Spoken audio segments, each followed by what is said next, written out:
Shalom, this is Yair, Davidiy speaking to you from the land of Israel. Today we are going to discuss the Celtic peoples. The Celtic peoples were once an extensive group, once ruled over most of Europe, or at least their cultural influence extended over most of Europe, and they did rule over it to some degree. And they were, as we said, they were over a good portion of Europe, right, extending from the British Isles, Ireland, Britain, all the way into France, Spain, Portugal, was now Germany, Czechoslovakia, even up into the Ukraine. Much further, we find indications of Celtic influence. Their home base was something more to the west, possibly somewhere around Germany. After that they moved into Gaul, that is France, Belgium, that area, and then it appears that their core group, the body of their rulers, of their rulership, the elements that had given rise to their civilization migrated, moved into the British Isles, into Britain and Ireland. Now, we don't know for sure, but that is how the historical evidence indicates. That is what is indicated by the historical evidence in our grasp that we have, and this also accords with our other studies and impressions as to what happened and to what there was. Now, this present talk is not so much to discuss the history of the Celtic peoples, even that too is important, but to discuss the name that they call themselves. They call themselves Hiberi or Hiberi. Iberi. They did not call themselves Celt. That is a Roman name or a Greek name. It is not a name that they apparently call themselves. They seem to have called themselves Iberi, and this name Iberi means Hebrew. And this in itself is an indication of Israelite ancestry, at least of the group that had given rise to their civilization that dominated it, that was the dynamic element that produced it. It is compatible with our overall beliefs and understandings. That the lost 10 tribes went to Western Europe, they became peoples in Western Europe. We do not say that everyone in Western Europe descended from the lost tribes of Israel, but we do say that that is where the lost 10 tribes are to be found. At some stage they went in good portions of Europe in general and other areas.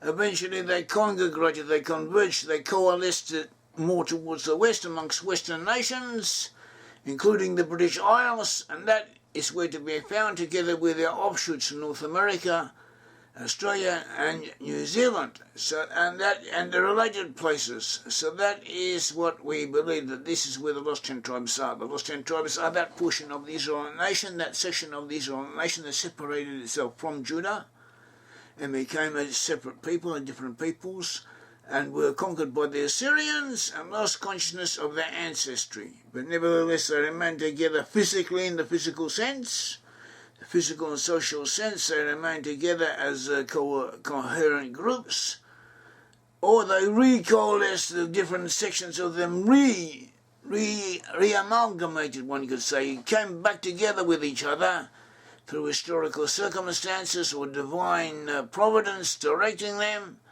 And this is what the history tells us. This is what we have. This is what the evidence indicates. It's not a fanciful invention of ours. This is what the concrete proof on the ground shows.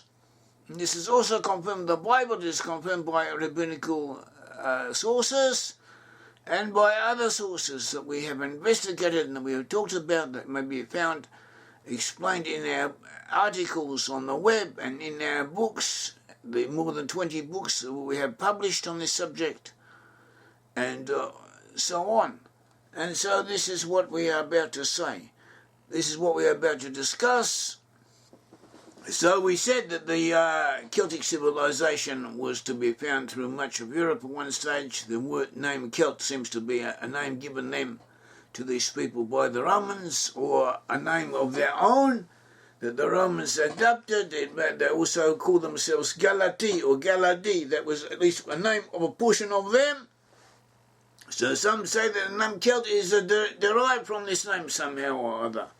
Another explanation is that the name Celt comes from a Celtic name. They had their own language, from a Celtic word meaning hidden, that they were, as if to say, a hidden people. This is what the idea that the word Celt means hidden has been proposed by linguists in the past, and we were reminded of it in an email from a correspondent, Nathan Pound, and he also suggested that this is somehow a connection with the Lost Ten Tribes, who was, if to say, hidden. They became lost. Whatever the case, we have this name Celt applied to them. It does not seem to be the name that they used for themselves. The name they used for themselves would apparently be Hiberi or Hiberi. Let us explain what this name means, what it means in Hebrew, what it meant then, and where this name is to be found. This name Hiberi is another form of the word Hebrew. The word for Hebrew, the word transliterated as Hebrew in the Bible, in our Bible, is from the Hebrew Iberi, or that is how it is pronounced today in modern Hebrew, Iberi. But it could also be pronounced Iberi or Iberi. In Hebrew, the same letter is used for both the V and the B sounds, and they can interchange. Also, a P can, in some cases, be replaced by a B in Semitic languages. So too we have the definite article the in English. In Hebrew, the equivalent is ha. So ha Iberi or ha Iberi or Hiberi or Iberi as derivatives, that is, the Celts calling themselves Hiberi or Iberi, are one and the same name. So too in Hebrew and Hebrew languages. In the Hebrew language, the vowel signs, A, E, I, O, U, the vowel signs are fluid, can be interchanged. They can be easily switched around from one to another. So the A can become an I or an O, and very easily. So this is also worth keeping in mind, because it helps explain some of the permutations, the transmutations this expression underwent. And now this word Hebrew, Hebrew, was applied to the Hebrews. Plus, we have maybe 30 instances where the word Hebrew is found in the Bible, in the Hebrew Bible, and in every case it applies to the Israelites, Hebrew. We also have the case of Jonah. Jonah was a prophet who did not want to prophesy to the non-Israelite kingdom of Assyria, of Nineveh, so he fled. He took a ship to Tarshish. Tarshish apparently was in Spain. Spain at that time was a producer of silver, iron, tin, and lead. And the prophet Ezekiel mentions it the prophet Ezekiel mentions Tarshish in Ezekiel 27:12 as producing these metals. And we have this city known as Tartessus to the Romans and the Greeks on the southwest of Spain, near the present-day site of Gibraltar, was known as Tartessus to the classical world. But the Phoenicians who traded with it and apparently founded it or helped found it or had colonies in that area called it Tarsus. Tarsus is the same as Tarshish, and this is how it is referred to in the Bible. So Jonah took a ship to this area. This is also incidentally of interest, because in this area we come across peoples known as Hiberi or Iberi, and we say that they are Hebrews. So it is of interest that Jonah took a ship to go to this area of Tarshish. And whilst he was on the ship, a storm came up and threatened to sink the ship. And the sailors of the ship, who were from all different nations, they cast a lottery. They did a kind of lottery, and the indications were that Jonah, that the storm had come upon them because of Jonah. Jonah had done something, so that they found him was sleeping, and they asked him who he was and from where he was, and so he replied to them. We see this in Jonah verse 1-8, 1-9, as it says. Then they said to him, that is the the sailors of the ship said to him, "Please tell us, for whose cause is this trouble upon us? Why is the storm come upon us? Why is the ship going to sink? Because a storm seems to be attacking us. What is your occupation, and where do you come from? What is your country, and of what people are you?" They asked him, so he said to them, "I am a Hebrew, and I fear the Lord, the God of heaven, who made the sea and the dry land." So Yonah defined himself as a Hebrew. Hebrew was synonymous, it was another name for Israelite. Ibn Ezra, a famous commentator in the Middle Ages, Ibn Ezra has a whole explanation on this, and which is worth looking at because he explains it in detail. But the bottom line is that he says, and the Bible seems to indicate the word Hebrew was synonymous for Israelite, and it does not mean anything else. This word Hebrew apparently came from a root Ava, from the same letters, Ava, word root, or over, and this word root in Hebrew, it connotes over, pass over, over. And it could have given rise to the English words, which are similar in sound and similar in meaning. We have the English word over, we have the English word aver or aver, we have the English words we have the English words other, either, and all these words, like many English words, could come from this Hebrew root aver, which gave rise to the word for Hebrew, Iberi or Iberi. And as we said, the vowels in Hebrew are elastic, so changes in the sound of the pronunciation of the vowels connecting the letters are allowable to derive this etymology. And we have this word, this expression, Iberi or Hiberi, is used by the Celts, the ancient Celtic peoples, used it for themselves apparently. We find, for instance, in Irish mythology, they had one of their ancestors is known as Heber or Eber,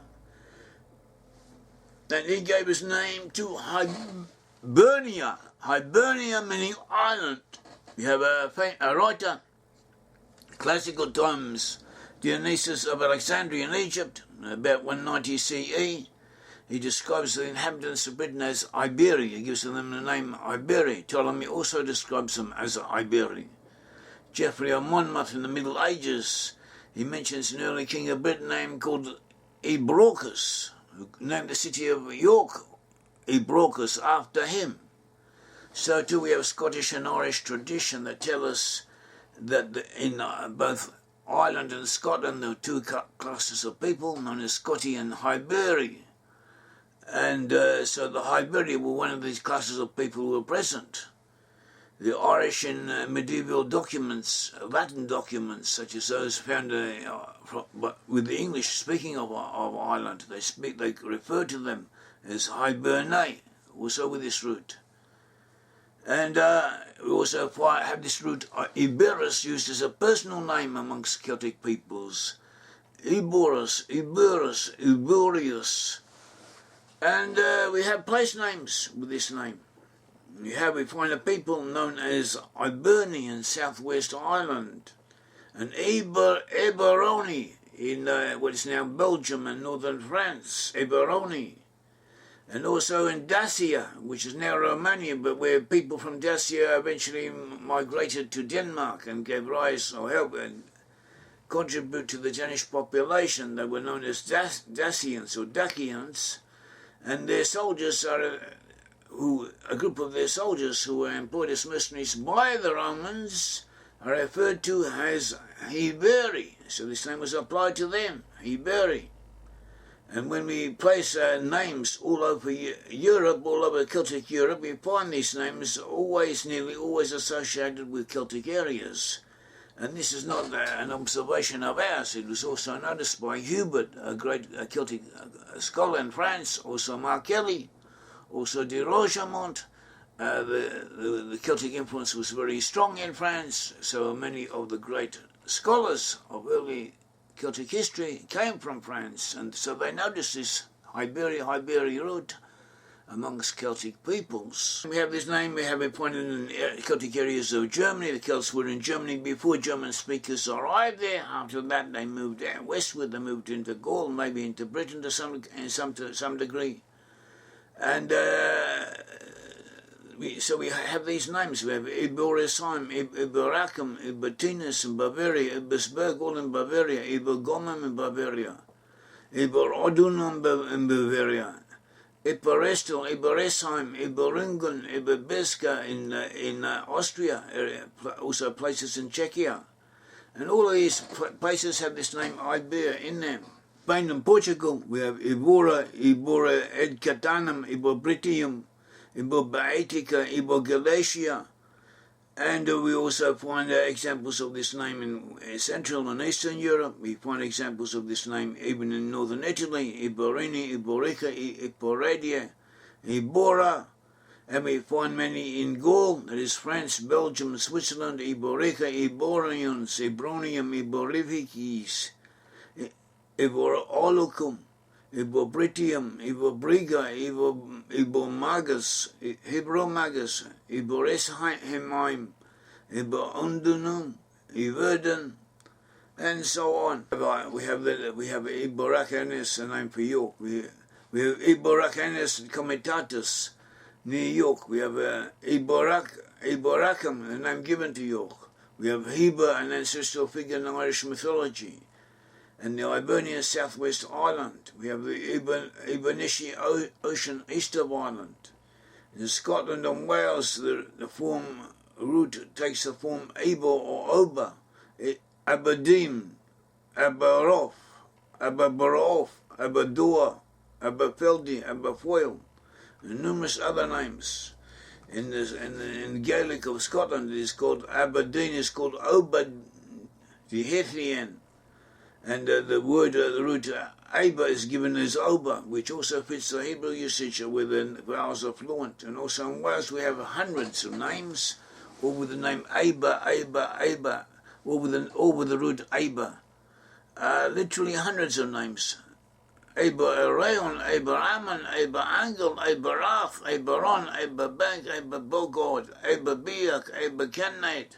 So it's said that this name means crossing over place or fjord, and that these names were applied to these places or crossing over, but this also fits the Hebrew, because in Hebrew also that is one of the usages of the name Aber or Eber.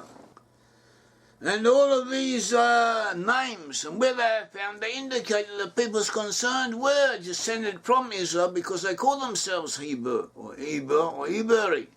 Now, other peoples have been given different suggestions as to what the name meant.